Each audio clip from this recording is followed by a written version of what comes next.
The story of Henry Ford, the farmer who invented Ford. In today's time, Ford Company is the world's second largest automobile and truck manufacturer because of its stellar performance. Many of you might know who invented the company, but do you know he was born on a farm?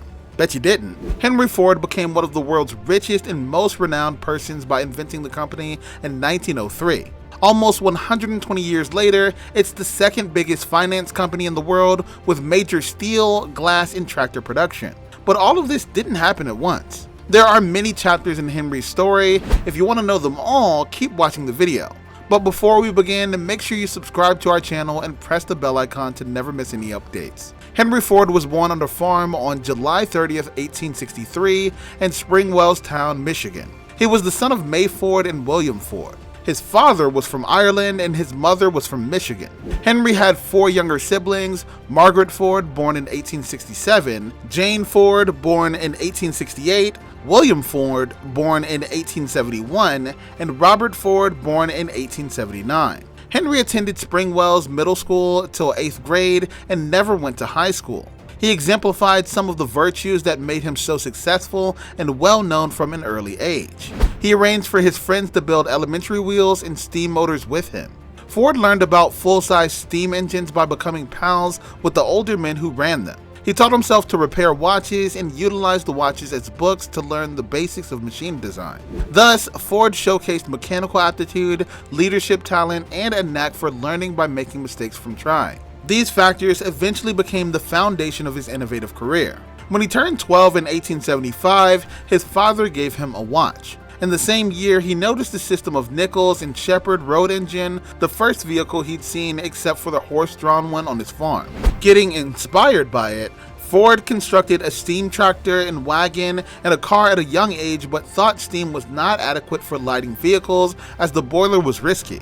He did not see the point of using electricity due to the high cost and no storage place for a battery of such a large size. In 1875, Ford fixed an auto engine, and 3 years later, at age 15, he disbanded and reassembled the clocks of neighbors and friends several times, earning the status of watch repairman. His mother died in 1876, and he deeply felt that loss. Ford left his house at 16 in 1879 to work as an amateur technician in Detroit with James F. Flower and Bros, owner of a company that manufactured railway cars. During the next 3 years, he worked various similar jobs, occasionally moving whenever he felt he could learn more. Finally, in 1882, he returned to Dearborn to work on the family farm, but he did very little farming. He had no interest in that. Instead, he became competent at running and servicing the farm's Westinghouse portable steam motor and sometimes worked in factories in Detroit. Ford also used to sell timber by cutting them from his father's farm. He was later employed by Westinghouse to repair the steam engines. This is where he discovered he would rather work for himself than someone else. In 1887, he constructed a 4-cycle model with a 3-inch stroke and a 1-inch bore. In 1890, Ford began working on a 2-cylinder motor. In 1891, he married Clara Bryant and they moved to Detroit, where Henry started working for the Edison Electric Illuminating Company as a night engineer. He never knew much about electricity and viewed the part-time job as a great opportunity to learn something new. Henry was a competent learner, and by 1896, he had been promoted to chief engineer post in the illuminating company. But he had different interests. He came to be among the scores of people employed in barns and minor shops across the region attempting to build horseless wagons. Supported by a team of companions, his experiments pinnacled in 1886 with the culmination of the quadricycle, the first vehicle made by him.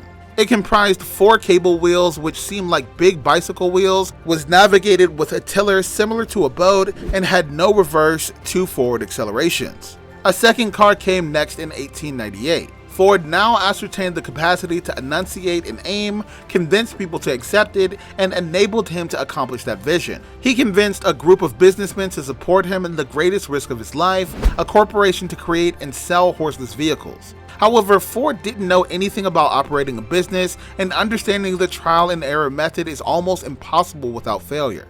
The new company did not succeed, and nor did the second. Ford started taking larger risks to restore his money, building and even riding racing cars. It was successful this time. The achievement of these cars persuaded more financial contributors, and on June 16, 1903, Henry incorporated his vision into his third automotive endeavor, the Ford Motor Company. Ford had the attribute of recognizing talent and the skill to notice and persuade exceptional people.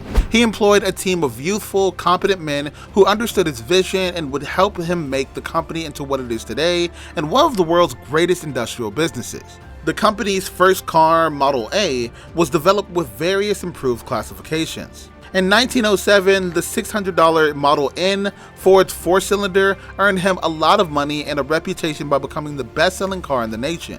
But by this period, Henry had a greater vision to create better and cheaper automobiles for a great multitude. Operating with a group of workers he selected himself, he built Model T, which was introduced to everyone on October 1, 1908. The Model T was simple to run, easy to maintain, and handled on rough streets. It instantly became an enormous success. Ford could handily sell whatever he made, but he wanted to sell more. To do that, he needed a larger factory. So in 1910, the company shifted into a new large plant in Highland Park, Michigan, where the workers and Henry started a relentless hustle to boost production and lower expenses. They used concepts from workers such as bicycle makers, watchmakers, meat packers, and gun makers, mixing them eventually with their own concepts and ideas. By late 1913, the company successfully developed a running convention line for automobiles. However, to achieve this mark, the company workers complained about the non-stop, repetitious work they had to do on the new line. The returns were so big that the company had to employ 53,000 workers annually to fulfill 1,400 duties. Henry answered back with his boldest step in January 1914 by practically increasing workers' wages to $5 per day. At a convulsion, he solved the problems of the workforce and gave them the chance to purchase the very automobiles they made. Model T sales increased unremittingly as the price was reduced. By 1922, half the cars in America were the company's Model T, and purchasing the new two-seater vehicle was possible for only $269. In 1919, Henry got tired of the disruption from the supplementary investors in the company and decided to solve this by buying them all out. The outcome was various new millionaires in Detroit, making Henry Ford the lone owner of the largest automobile corporation in the world.